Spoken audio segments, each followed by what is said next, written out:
looking, throwing in the end zone. Caught it! Montana, touchdown, John Taylor. Young to the air, Young to Jerry Rice, touchdown San Francisco. Young stumbles on the way back and fires up the middle. Pass is caught by Owens. Hello, everyone, and welcome to the 49ers Plus podcast. I'm your host, Al Moriello, and this is your source for the most objective 49ers discussion and analysis, plus timely and entertaining sports and pop culture topics. And today, it's the 49ers mock draft edition of the podcast. I will be making all 10 currently scheduled picks for the 49ers. No trade-ups. I'll get into that shortly. We'll go into analysis for every pick that I make, in addition to a potential backup pick, someone of the same position. In the plus section, I'm going to discuss overall draft thoughts about why the draft is so fascinating, the top 6 quarterbacks, where they might land, why they bust at such a high rate, and I'm going to conclude with some TV. Recently finished the Amazon Prime series Fallout, all 8 episodes available on Prime. Thought it was fantastic. Never played the game, but want to share a hopefully spoiler-free review with you. But it's draft week. I'm recording this on a Monday. The draft starts in 3 days, but like always, it starts with the Niners. Let's get right into it. Let's talk Niners. Draft week is here. I'm sure you're as excited as I am. Looking to see what the 49ers are going to do to supplement free agency. They brought a lot of free agents in, experienced players on one-year deals. There might not be a lot of room on this roster for rookies, and I've been on record saying San Francisco is probably going to trade up.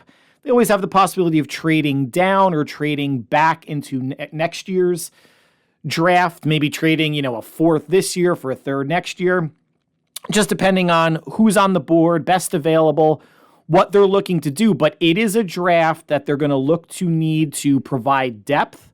The draft is always about cheap, talented labor. And with a top-heavy roster in terms of salaries, Trent Williams, Nick Bosa, Deebo Samuel, Fred Warner, George Kittle, whatever Brock Purdy's going to get, Brandon Ayuk being extended, Charvarius Ward if he gets extended, although I don't think he will, because the Niners have to make some decisions on positional spending. It's an important draft for depth this year and players who could become potential starters in 2025. And on the defensive side, that means potentially a replacement for cornerback Charvarius Ward, safety Talanoa Hufanga, linebacker Dre Greenlaw, and if the Niners need to shed more salary, potential cut of defensive tackle Javon Hargrave, since his cap number balloons in 2025 as well. On offense, in 2025, you're looking at Aaron Banks, left guard, free agent, right guard, John Feliciano, free agent, Trent Williams, who knows how much longer he's going to play. Say the Niners win the Super Bowl. That'd be awesome. You could see him maybe riding off into the sunset, right? Deebo Samuel, 2025 would be his last year under contract. When the Niners extend Ayuk, Deebo could be on the trade block. So there's going to be a need for another gadget type receiver or a number 2 receiver. Running back, who's that 4th running back going to be? There's 4 on the roster currently. I don't think Patrick Taylor, who San Francisco signed as a free agent from the Packers, is anything more than a practice squad fit. So there are questions across the roster, as there are with every roster when you have good players entering the last year of their contract and not everyone being able to get paid. So this draft that I put together, and I've got the 2 main websites that I go to, NFL Mock Draft Simulator.com and Pro Football Network has a nice simulator as well. I've been playing with these mock drafts for months, and it's interesting. When you do that, the owners, programmers, whatever you want to call it, of these mock drafts move prospects around just based on how much traction they're gaining in the pre-draft process. So some prospects that you could have drafted in maybe the 5th round now go in the 4th or 3rd round. the closer that you get to the draft. So my drafts have been changing based on players sliding up or down the draft board. But I put one together last night that, let's be honest, I don't think the Niners draft is going to look anything like this. This is a crapshoot in every single definition of the word. But I put together a draft that I think could benefit San Francisco short-term and long-term. Long-term meaning, 3 to 5 years. Most of these contracts, except for a first rounder, are 4-year contracts. By building the depth, solidifying the depth, and looking for future starters, whether it's late in 2024 or early in 2025. But I am under no illusion that I think the draft is going to go this way. This is the what I would do draft. Take it for what it is. Hopefully it aligns with some of the things you're thinking. My rules, there are no trade-ups. I'm not playing the trade-up or trade-down game. And again, I'm going to be making 10 picks. San Francisco is going to be making 7 or 8. I have no idea. We have no idea about what trade's going to happen, and we have no idea who anyone's going to pick other than the Bears taking Caleb Williams, right? Even the number 2 pick is in question. Is it Jaden Daniels? Is it Drake May? So I'm not going to project any sort of trade. So straight up, 10 picks.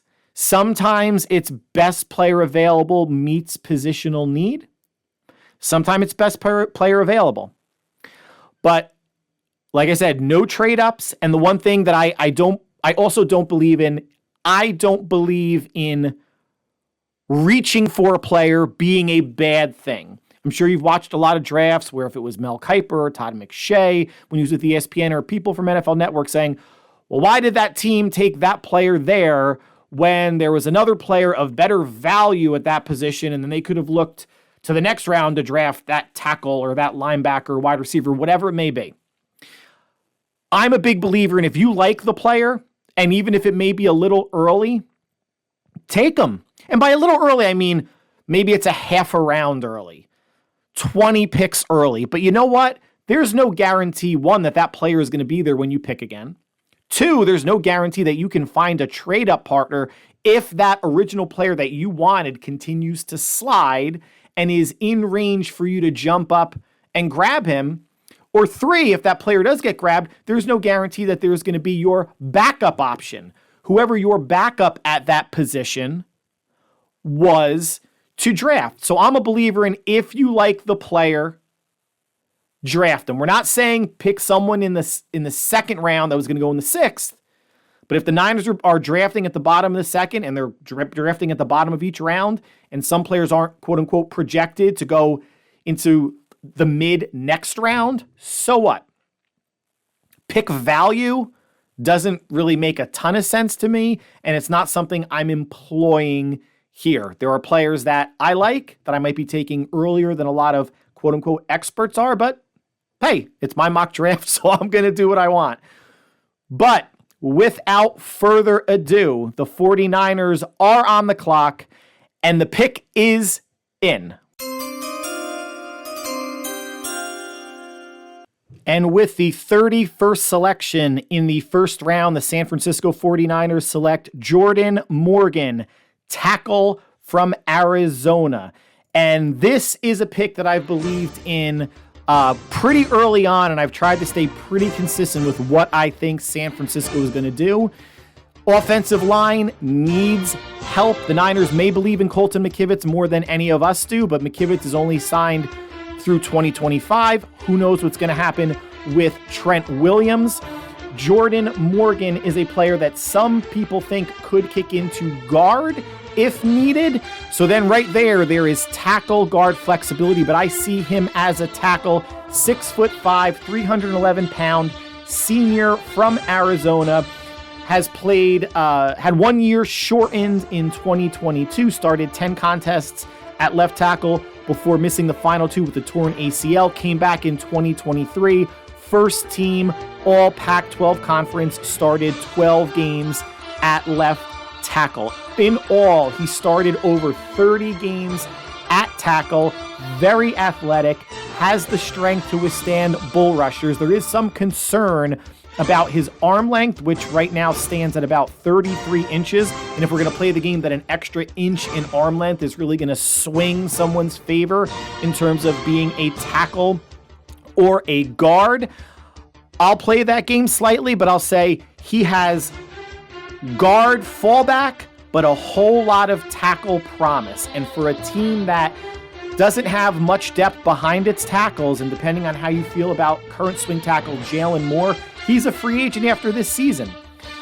We're talking about guards, Aaron Banks, John Feliciano, backup Ben Barch, all guards, free agents after this season. So if Jordan Morgan is a player that has that flexibility, I think he is a strong fit for them. Remember, guys, it wasn't the Niners' defense necessarily or offensive skill players that cost them the Super Bowl. Yes, there was that punt off of Darrell Luter's foot that Ray McCloud should have jumped on, but in trying to end the game in regulation and not settle for a field goal or in overtime to try to get a touchdown, both plays, there were botched communication calls on the O-line that caused Brock Purdy to throw 2 incompletions.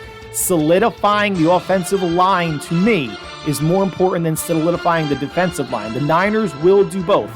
John Lynch and Kyle Shanahan, big believers in drafting D linemen early. To me, even though some of the top tackles, Mims, Guyton out of Oklahoma, if J.C. Latham from Alabama falls, I could see those being picks as well.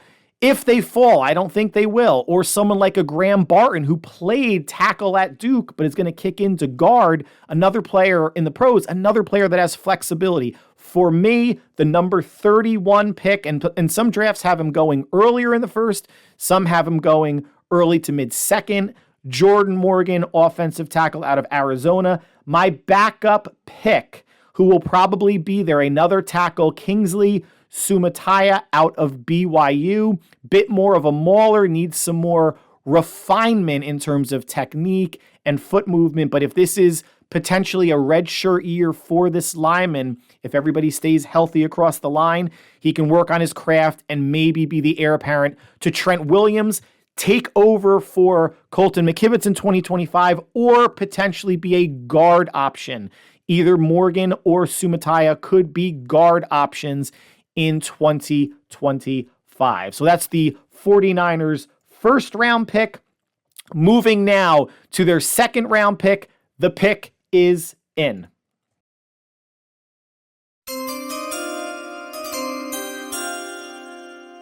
With their second round pick, number 63 overall, San Francisco selects Chris Jenkins, defensive tackle, Michigan. And it didn't take long for the 49ers to go on the defensive side of the ball with a D tackle. Chris Jenkins, royal bloodline in the NFL. His father, Chris Jenkins, was an outstanding defensive tackle for the Carolina Panthers. The younger Jenkins, playing in Michigan, was one of the stalwarts on their star defensive line. He's 6'3", 299 pounds, a redshirt junior, played in 14 or more games the last 3 seasons at Michigan. His final year, a third-team Associated Press All-American, 37 tackles, 4.5 tackles for loss, 2.5 sacks, and 1 interception. He was their team captain and team's co-defensive player of the year. He is someone that possesses, even though he has a smaller frame for the position, good strength, good one-on-one power, can neutralize single blocks, can run down ball carriers, and is someone that can provide both run support and some pass rush and some read and react plays to play action, to jet sweeps, things that keep defensive players' eyes moving. He seems like a player through his tape that is keeping the eye on the ball, a heady player, and someone that can get to the quarterback, which we know San Francisco likes or demands of their players and will be accentuated by defensive line coach Chris Krasoric. But another defensive lineman along with Malik Collins and Jordan Elliott that was brought in to also stuff the run, to penetrate, to disrupt, but to get back to being a run-stopping, top 5, top 3 run defense in the NFL. One of the alternate players that I have, and he is going to be here, I would think, Devondre Sweat, defensive tackle from Texas, huge D tackle, 360 pounds, won the Outland Trophy as the best defensive tackle in the nation, slid because of a DWI in Texas, so that might be something that San Francisco does not want to get involved in. But in terms of a late second-round pick, again, no trade-ups, Chris Jenkins is there. I think that's a great get for them. In addition to, if Jenkins is gone, Devondre Sweat, again, I wouldn't say this is a major character concern, and it's not like this is a top 10 pick, a bottom of the second round pick, but I think here is where San Francisco can find value in D tackles and keep adding strength, pass rush, and run stuffing ability to the line.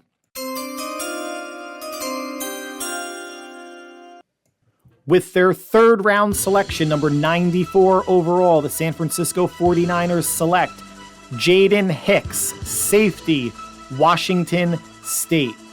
And this is a pick, I believe they're going to go safety in day 2 or early day 3 of the draft. Jaden Hicks, a big safety at 6'2", 211. He is a redshirt sophomore, but he's played in 12 or more games the last 2 years. At Washington State, he was an honorable mention for all Pac-12, 79 tackles, 6 tackles for loss, 2.5 sacks, 2 interceptions, and 1 returned for a touchdown.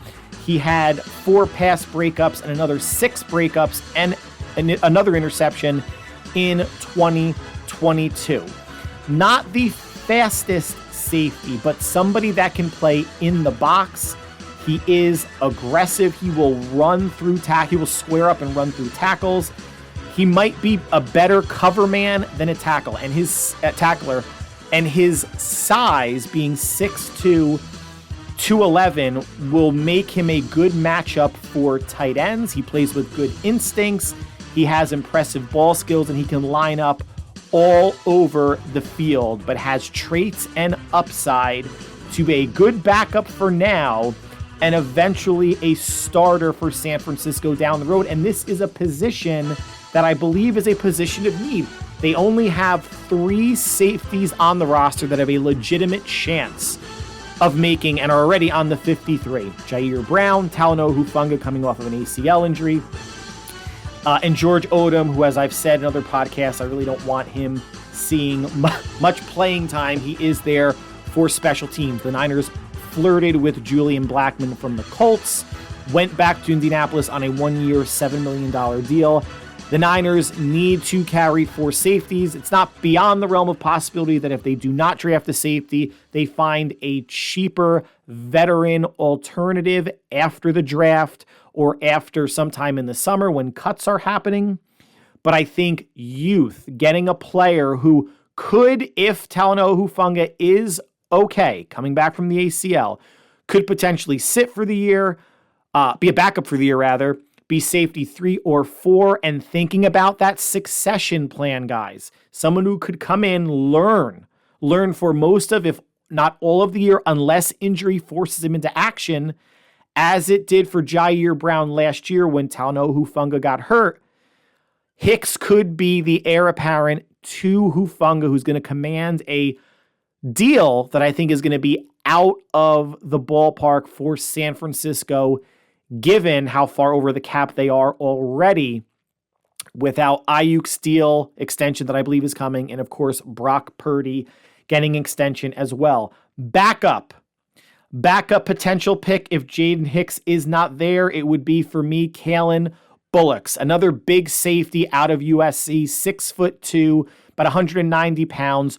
Good in coverage, not a fantastic tackler, and not maybe as disciplined as Jalen Hicks is in terms of maybe route recognition and coverage. Can cover, has the speed, has the agility. The eyes may dart around the backfield, a bit, but does have the talents and the traits to be someone who can come down, maybe not cover in the slot, but can cover maybe a big slot receiver or a tight end. So I'm looking third round, bigger safeties, bigger than the mold that the Niners have gone. Remember, Jair Brown's around 5'11", Tashawn Gibson around 6 feet, and Tashawn Gibson was about 5'10", 5'11". So going 6'2" adds a little bit more height, maybe some wingspan, and perhaps a bit more of a presence in the safety area in the box, especially with someone like Jaden Hicks.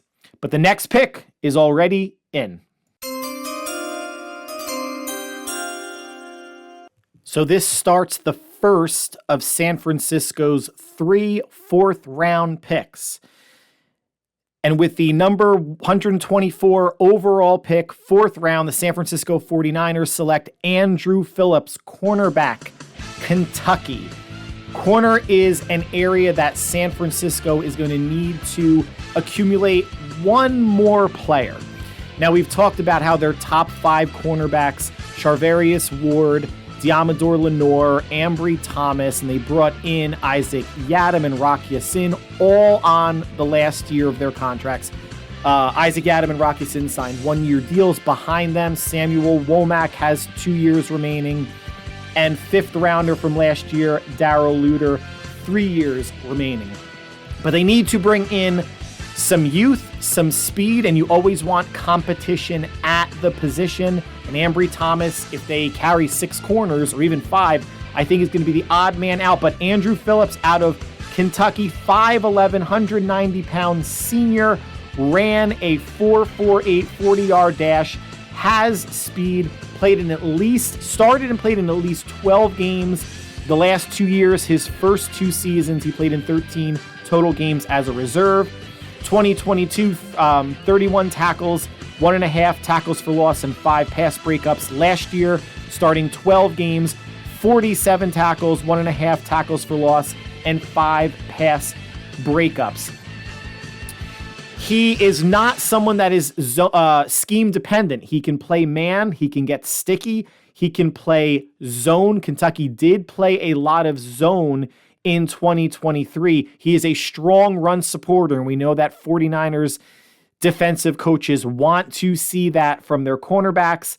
Finishes tackles pretty well. He can play, given his size and speed, he can play from the slot, but also can play outside. Has good ball skills, even though the production wasn't there in college from an interception standpoint, plays with anticipation to contest catches at the high point, and has good arm length. Someone that can step in this year, maybe challenges for a starting spot, could be a backup to an Isaac Yiadom, could be a backup to a Diamador Lenore in the slot, or even a Rock Ya-Sin, depending on how the secondary depth chart and pecking order shakes out. But I think I see the Niners bringing in a cornerback on day 2, or this would be early day 3. Now, the backup potential player would be DJ James, a cornerback out of Auburn. 6 foot tall, not quite 190 pounds, slight frame. I think he might be closer to 180, Slight frame, can run, sticky corner, might be one of the better man corners in this draft, especially drafting here in the 4th round, has starter ability and could play inside as well. The knock, not very physical, not physical against the run. That might be something that drops him on the 49ers draft board, but someone that for my draft, if Andrew Phillips is not there, they can take a look at DJ James, cornerback out of Auburn. But the pick at 124 overall, Andrew Phillips, cornerback from Kentucky. And the next pick is in. With their second pick in the 4th round, number 132 overall, the San Francisco 49ers select Theo Johnson, tight end, Penn State.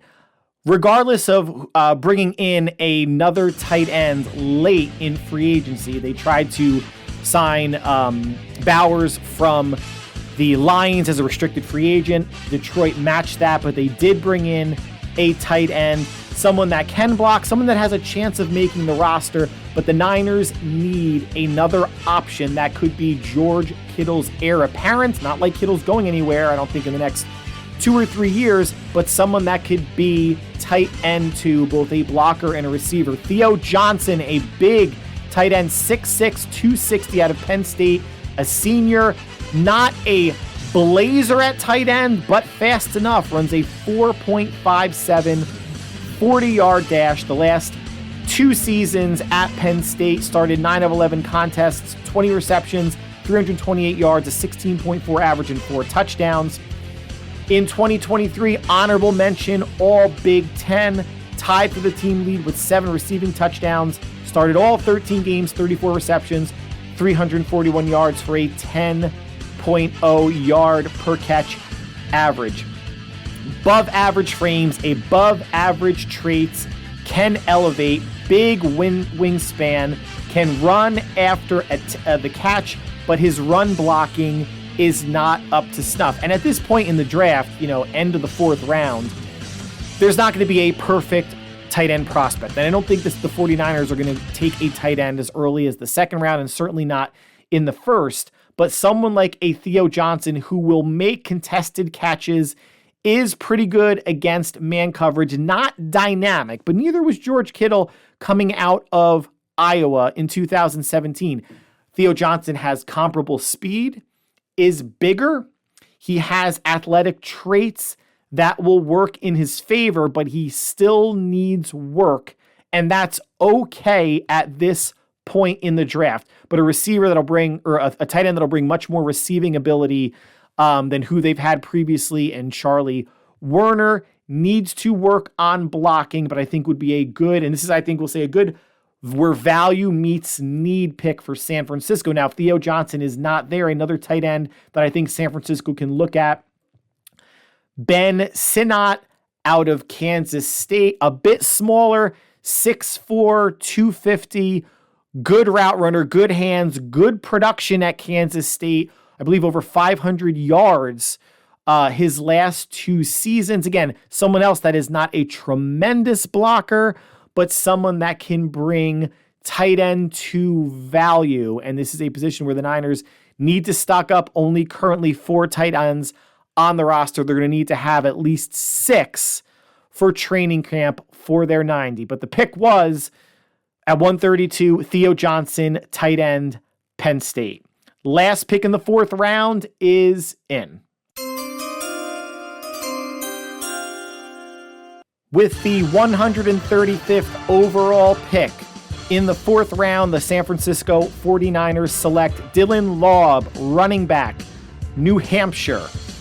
And this is one of my favorite players in the draft, someone that I'm hoping San Francisco does take. We're going to call him Christian McCaffrey Light, or Christian McCaffrey Super Light, because Christian McCaffrey is an all-pro player, an offensive player of the year. But Dylan Laub out of New Hampshire, 5'10", 206 pounds, ran a 4.54 40-yard dash, so not a blazer.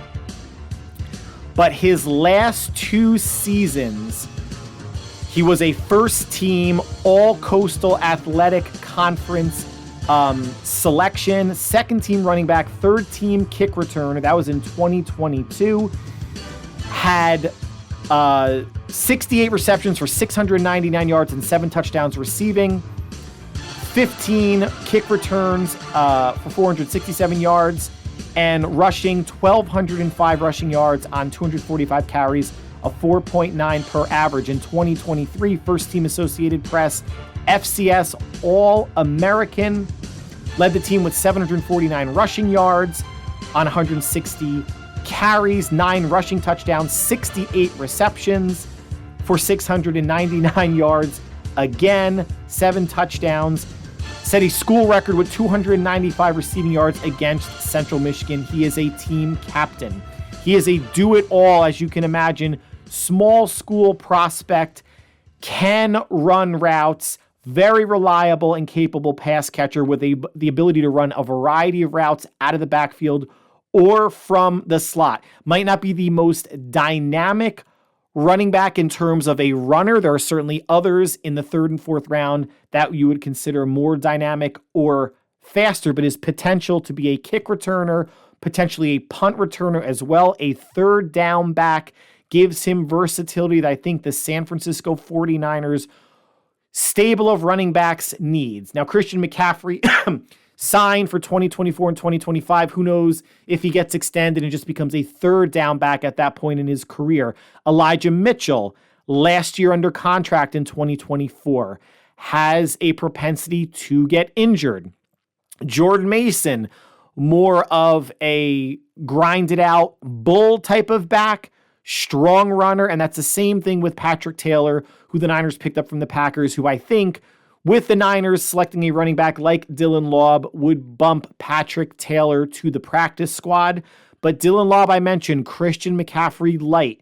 How much of the offense he could pick up in OTAs and training camp to solidify himself as he might not be the number 2 running back behind McCaffrey, but could be a viable 3rd down dual threat option out of the backfield behind Christian McCaffrey, more so than Elijah Mitchell has been or is, and certainly the same for Jordan Mason. Now, if Dylan Laub is not there, a running back, I would look at Isaac Guerendo from Louisville, bigger back, 6 foot, almost 220, good in pass protection, might be considered a 3-down workhorse back, but has out of the backfield ball catching flexibility as well. Bit faster of a back than Dylan Laub, runs in the mid 4.4s, can handle carries between the tackle, can pass protect, and can run some routes as well. I am an ardent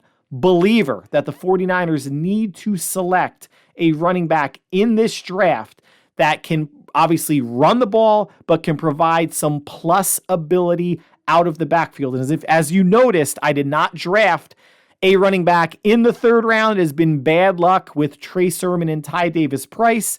Waited until the 4th, and I found 2, leading with Dylan Laub out of New Hampshire, that I think could be good additions to the 49ers running back room. But the next pick, 5th round, is in. With their 5th round pick, number 176 overall, the San Francisco 49ers select Aeneas Smith, wide receiver, Texas A&M. And in addition to Dylan Laub, Aeneas Smith was one of my favorite draft profiles and prospects to review, to watch film, tape, highlights, to get to know him more. 5'9" receiver, 190-pound senior from Texas A&M. Has special teams ability, kick and punt returns. Last 3 years, 2021, 47 receptions for 509 yards, 6 receiving touchdowns. Had 8 rushes for 26 yards. In 2022, he only played in 4 games, 15 for 291 and 2 scores. And last year, first team All SEC, all-purpose player, led the Aggies with 53 receptions, 795 yards. Played in 12 games with 9 starts, ran the ball 5 times for 21 yards. And then had 7 kick returns for 103 yards, 20 punt returns for 285, a 14.3 average, and a touchdown. The only SEC player to ever hit 2,000 yards receiving, 250 rushing, 250 kick return, and 250 punt return in his career. So he's may not be an outside receiver, built in a Deebo Samuel mold. Deebo is bigger. Deebo's around 6 foot, 210. Aeneas Smith is 5'9", 190, but a solid player. An unusual blend of elusiveness with power, makes things happen with the ball in his hand. He can run some underneath routes. He has the courage to go over the middle. Good route runner, but could get better. But what he is dangerous in the open field with the ball in his hands. He can block. He gets dirty. He was described on some sites as a coach's dream. He will do whatever is asked of him, even if He isn't a big receiver that you would expect to make blocks. His NFL comp is Christian Kirk, wide receiver of the Jacksonville Jaguars. If the Niners can get 60 to 70% of Christian Kirk, Ainias Smith's rookie year, I'll take that, especially in the 5th round. Again, this is the lucky 5th round here. Not to say that he is a replacement for Deebo Samuel, but we know Deebo gets banged up. If Deebo misses games, those gadget plays, handoffs, sweeps, end arounds, whatever Deebo runs, Ainias Smith has the ability to run. I'm not saying he'll run them as well as Deebo, but built in the same mold, a little bit smaller, but a gadget type player that could excel in Kyle Shanahan's multiple offense. Now, if Ainias Smith isn't there, a backup player, another receiver, Taj Washington, a wide receiver out of USC, about the same height, but a little more slender, so 5'9", about 180 pounds, again, has kick return ability, punt return ability, had a good season playing with Caleb Williams and Brendan Rice at USC, sure-handed, good route runner, has good agility and speed, and will block. Not a perfect prospect, again, a bit on the smaller side, may not be man with consistency at the second level, but as we know, Kyle Shanahan could scheme receivers open with the best of them. So in the 5th round, 2 smaller receivers than what the Niners used to. But again, to me, this is the replacement for Ray McCloud. And yes, Trent Taylor was brought back to be a punt returner, but he adds nothing in terms of, or at least in the past couple of years, hasn't added much in terms of a receiver.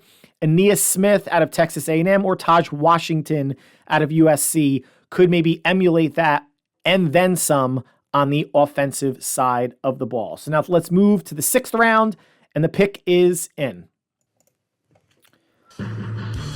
With their 6th round pick, number 211 overall, the San Francisco 49ers select Hunter Nourzad, center out of Penn State.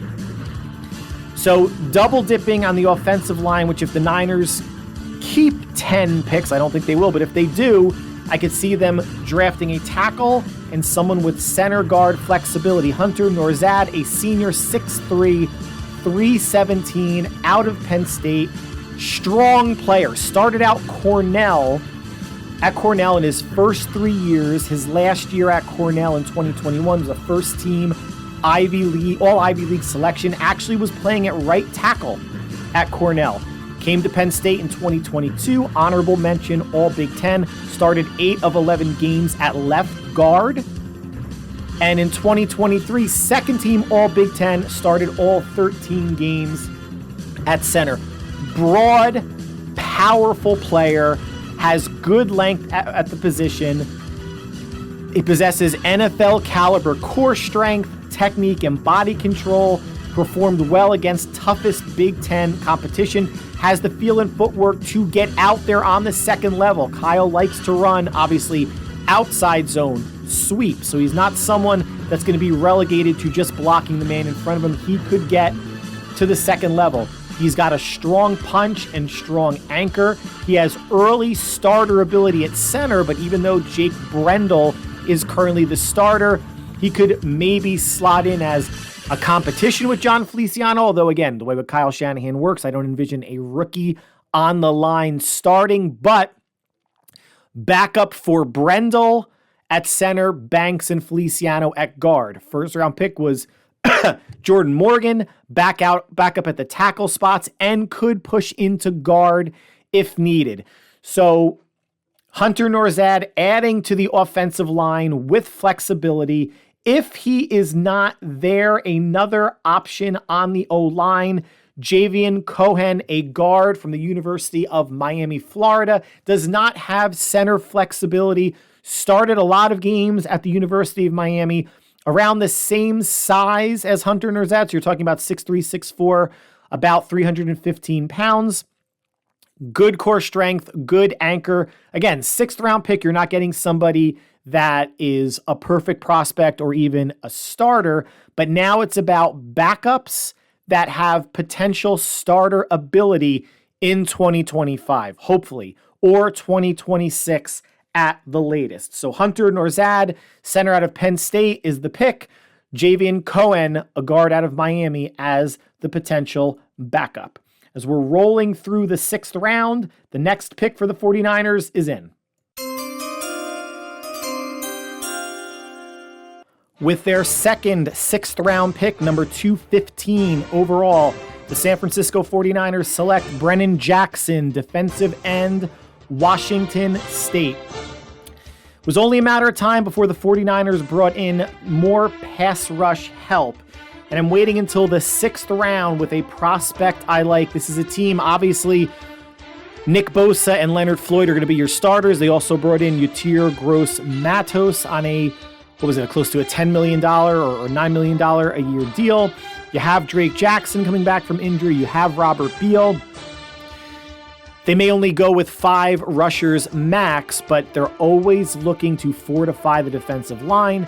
With Chris Jenkins taken in the 2nd round, a defensive end that plays with a lot of hustle and is in the defensive end size that the 49ers like. 6'4", 264 senior from Washington State. Brennan Jackson ran a 4.69 40.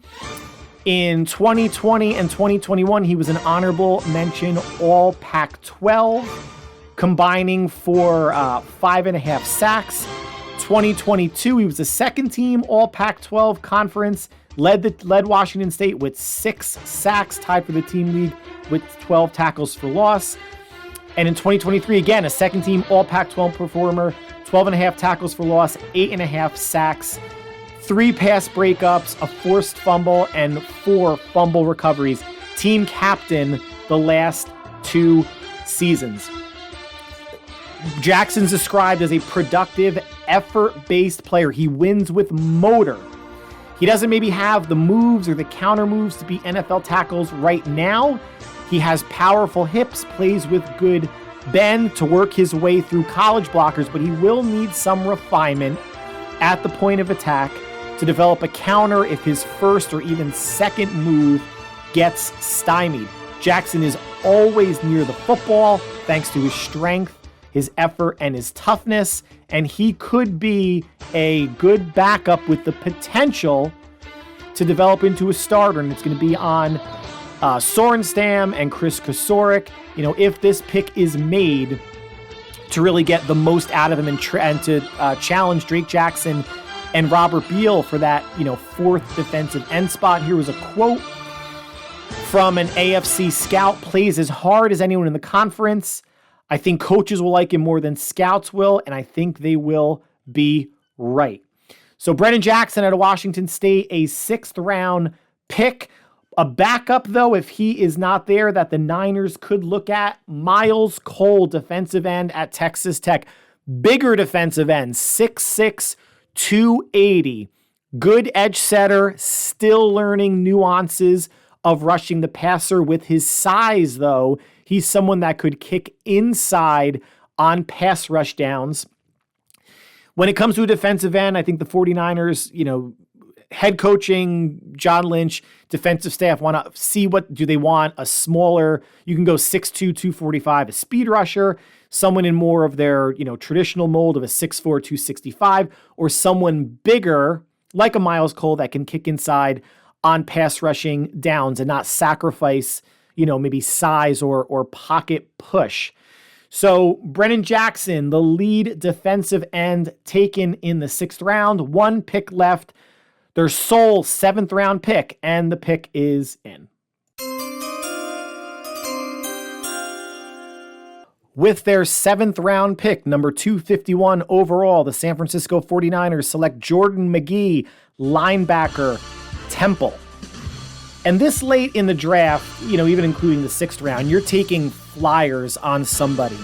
Not necessarily a huge swing, but linebacker, a position where even though there are numbers with Warner, Greenlaw probably available sometime end of October, Devondre Campbell, Demetrius Flannigan-Fowles, D. Winters, Jalen Graham, Curtis Robinson, to take, a flyer on a 7th round player that could push Winters and Graham, could push for maybe that 5th or at the absolute most 6th linebacker spot, but 5 probably feels right with Greenlaw on PUP as number 6. But someone that could push for that 5th spot, you know what, if it doesn't work out, practice squad for a year, not a bad thing. Or pushing a Grams or Winter off the roster onto the practice squad for a year. Linebacker isn't as dire of a need as many people are potentially making it out to me. I think the combination now of Warner and Devondre Campbell for the first, 4 to 7 or 8 weeks of the season, I think is good. I think Demetrius Flanagan-Fowles potentially is number 3, knows the system. And then 4 and 5 potentially being D. Grams and Jalen Winter, each having a year under their belts. And then some practice squad players, if it is a Curtis Robinson, if McGee gets drafted and bumps to the practice squad, having 1 or 2 on the practice squad just in case of injury, not necessarily a bad thing. Now, a backup tight end, if McGee is taken, Nathaniel Watson from Mississippi State, more of a thumper, a throwback linebacker, whereas McGee was 6'1", about 225 pounds. Watson is about 6'2", 235, so more of like a 80s, 90s throwback linebacker, can run side to sideline, big hitter, might not be as fluid or good in coverage as Jordan McGee may be, but again, in the 7th round, you're taking a moderate swing, you're taking a flyer on someone who can come in and help as a depth piece and has the potential to start in spot duty if needed. So concluding the draft, the 7th round pick, a linebacker. So that concludes the draft. I'll quickly go through again. So 1st round, Jordan Morgan, tackle out of Arizona. 2nd round, Chris Jenkins, D tackle out of Michigan. 3rd round, Jaden Hicks, safety out of Washington State. 4th round, Andrew Phillips, cornerback, Kentucky. 4th round again, Theo Johnson, tight end, Penn State.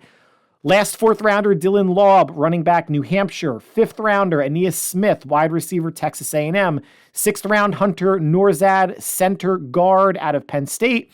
6th round, Brennan Jackson, D end out of Washington State. And lastly, in the 7th, Jordan McGee, a linebacker out of Temple. So I only double dipped on the line, the offensive line, where if they keep 9, your starting 5 are set, right? With Williams, with Banks, Brendel, Feliciano, and Colton McKivitz. I think Jordan Morgan and Hunter Nourzad make the team. I think Ben Barch makes the team. And then maybe Jalen Moore, who obviously has, I don't want to say solely tackle flexibility, but at least some support at tackle and options with Jordan Morgan. Adding to the defensive tackle spot, Jaden Hicks at safety. There's only 3 I trust. There's only 3 right now that are going to make the 53, and he could be the heir apparent to Talanoa Hufanga. Andrew Phillips to add some youth and players under contract in the secondary at corner. Theo Johnson, another option as hopefully tight end 2 from a receiving standpoint. Dylan Laub, Christian McCaffrey light, Aeneas Smith, Deebo Samuel light, which might be even more important if Deebo's not on the team after this upcoming season. Hunter Nourzad to help solidify the interior of the line. Another defensive end option in Brennan Jackson to push Robert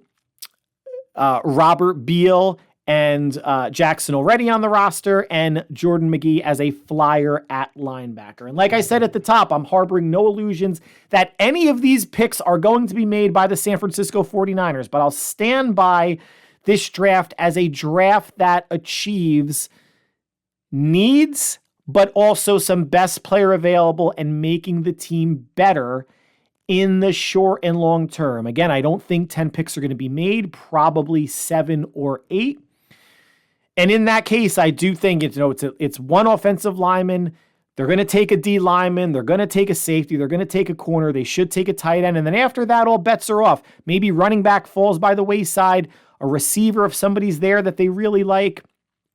A D end, if there's a pass rusher that they like. And linebacker, to me, is the lowest priority. I mean, obviously, quarterback is the lowest priority since they already have 3 on the roster. But I feel like this is a draft that represents filling some depth holes right now, infusing young talent with, I think, some great promise and potential to fill in as starters if needed or take over for players that may not be on the roster next year. So that concludes the 49ers mock draft section of the podcast. Please stick around. I'm going to be giving some overall draft thoughts and then discussing Amazon Prime's new show, Fallout. Stay with us. It's plus time. So just some, overall thoughts, about the draft coming up, 30,000 foot view type stuff. I'm not really going to be projecting or predicting where any players are going to go other than, Caleb Williams is a foregone conclusion as the number one pick.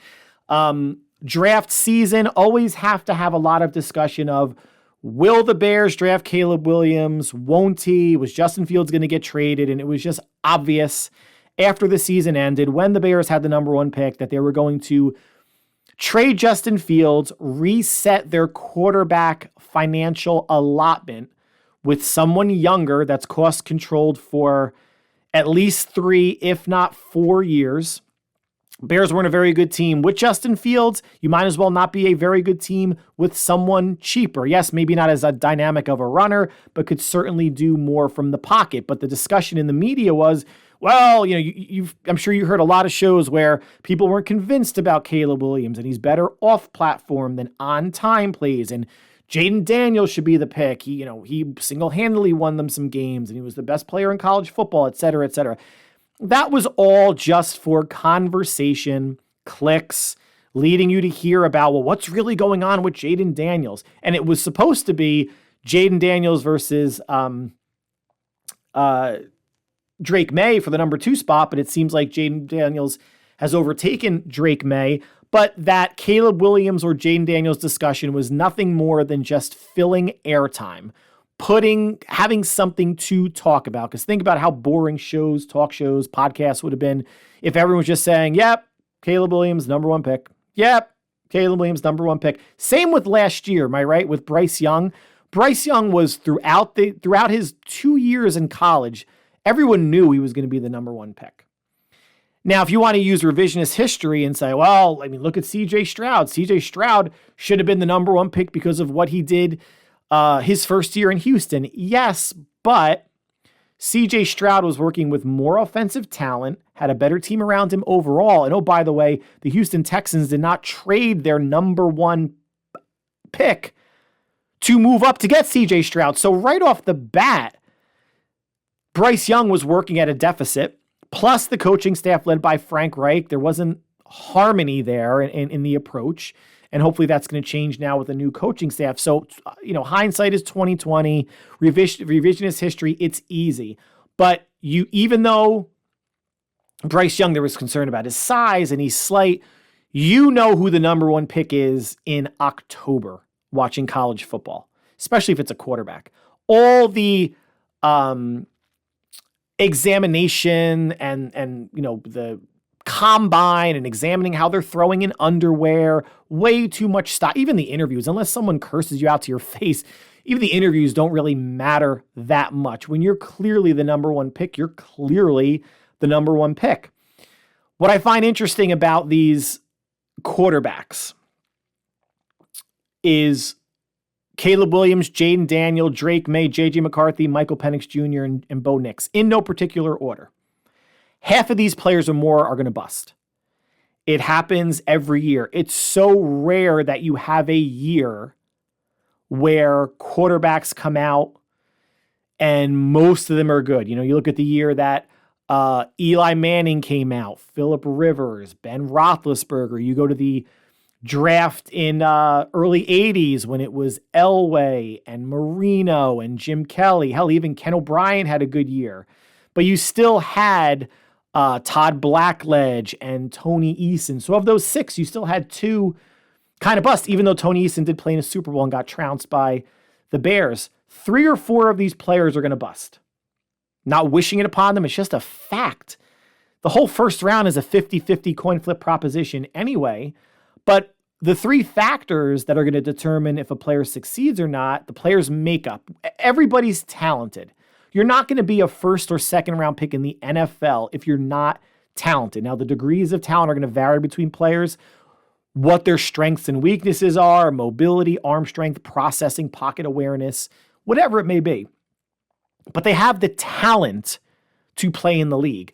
People drafted in maybe the 5th, 6th, or 7th round may or may not, to be determined. But if you're a 1st or 2nd round pick, you have the talent in the league. It's going to come down to, can the player put it together? What do they have in between the ears? Can they handle being a leader? Can they handle the quarterback position, the media, the fans, the responsibility that comes with basically being the face of the franchise? Factor 2 is the team and the talent. Generally, when you are drafting up top, you're going to a team that's talent deprived. Now, the Bears did a nice job of bringing in a DJ Moore. They signed Keenan Allen. They have a nice tight end. They brought in DeAndre Swift at receiver. They can play some defense. They're not totally bereft of talent. There have been much worse situations that players have walked in. But a lot of, players struggle, as especially top half of the first round picks at quarterback, because of the lack of talent around them. There's only so much in a quarterback's first year you can ask them to overcome a talent deficiency. It's hard when they're learning on the fly, when they're unsure what to do themselves. You want to have that safety net of more talent than less. But again, if you're drafting high, it's hard. And lastly, coaching. Every coach that's out there thinks that they will be the one to get the best out of the player. That me, as Coach Al Moriello, Caleb Williams, or Drake May, or JJ McCarthy coming to me is the best situation for him because X, Y, and Z. When reality is, there's probably only a handful of coaches in the league that have that sort of ability or cachet. Andy Reid, Kyle Shanahan, Bill Belichick when he's going to coach again, Sean McDermott, maybe a Mike LaFleur, I'm blanking on names, but Green Bay's coach, maybe Minnesota's coach, Cleveland's coach, Sean Payton potentially. It's not for everybody.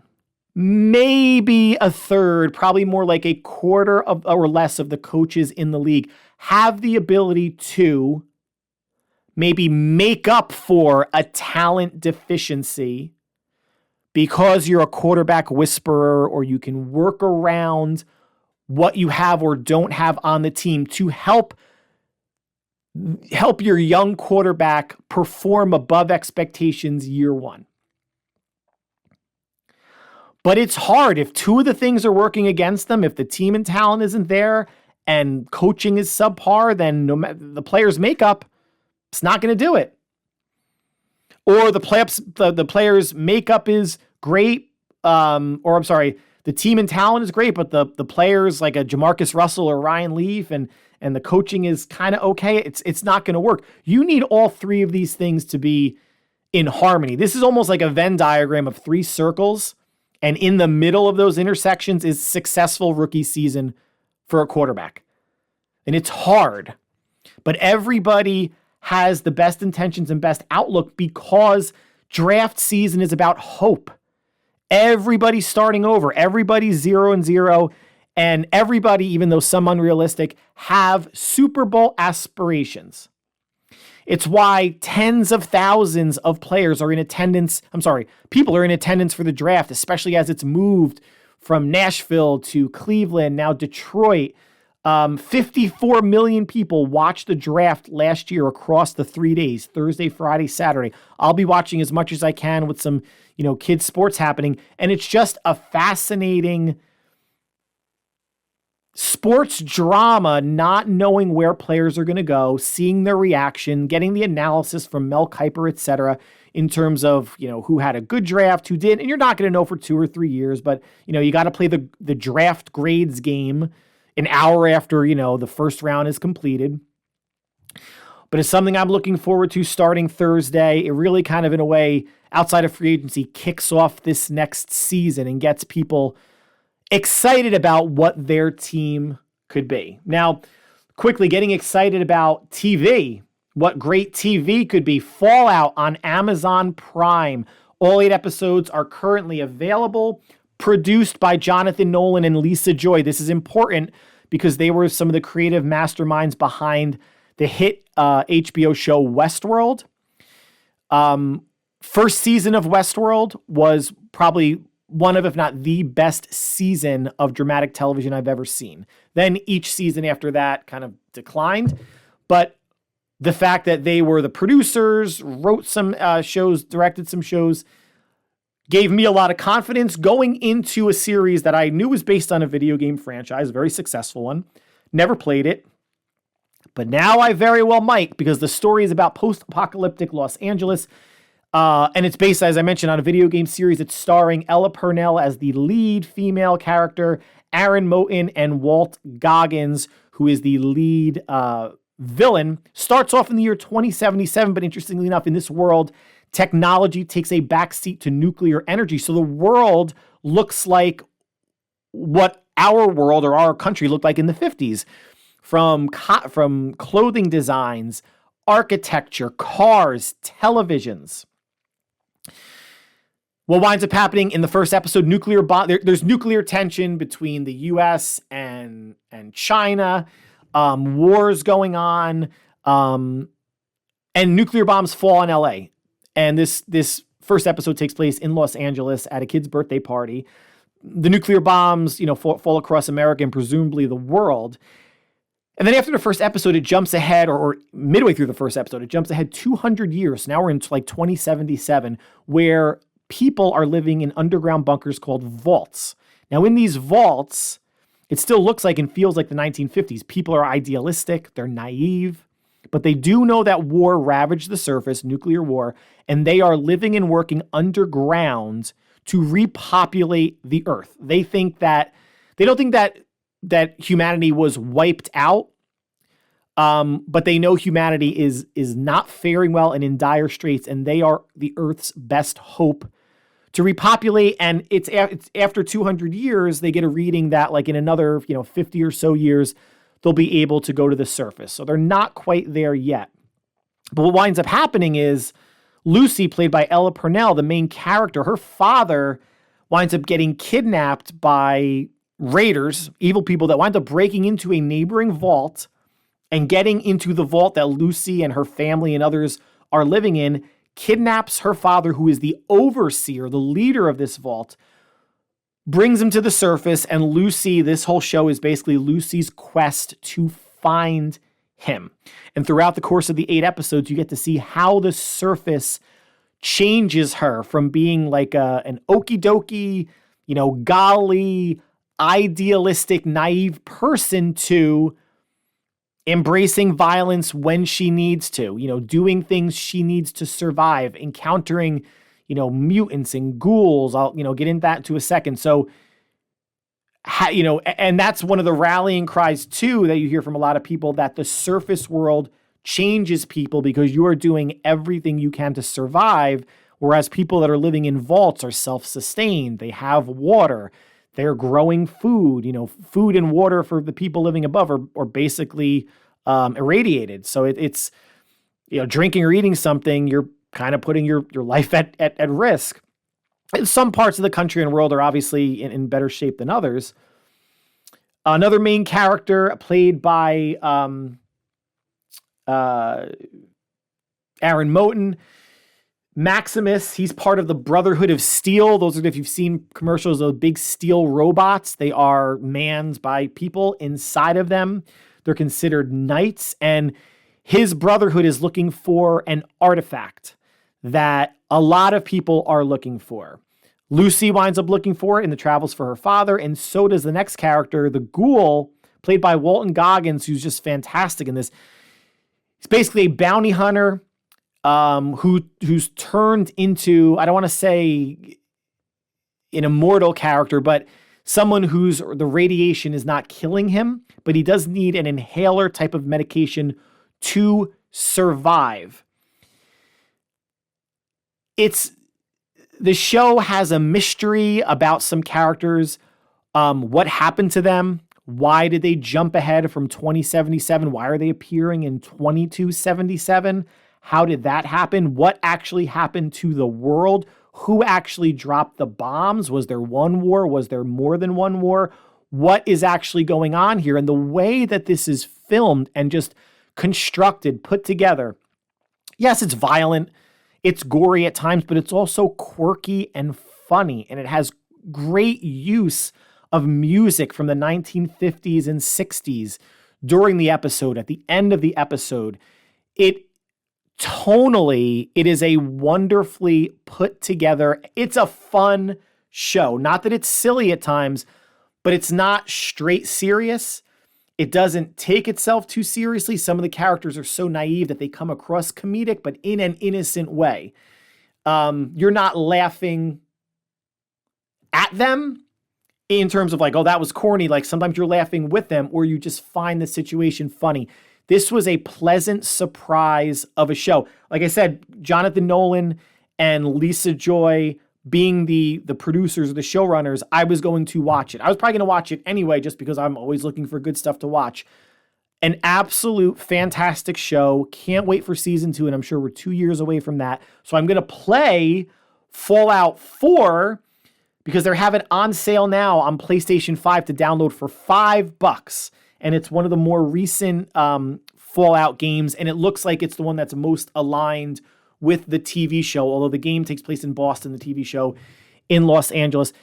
It's been a nice moment in time for TV, at least for me, with the things I like. The 3 Body Problem, watched season 1 on Netflix, almost through the second book, and I will be reviewing that next podcast. Shogun on FX, fantastic.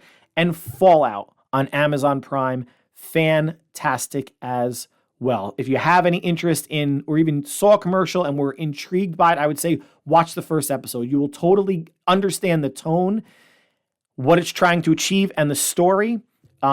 Really, really well done show. Can't recommend it highly enough, actually. And that concludes the 49ers Plus podcast for this week, draft week. Like always, thank you so much for taking time out of your busy schedule to make us part of your listening routine.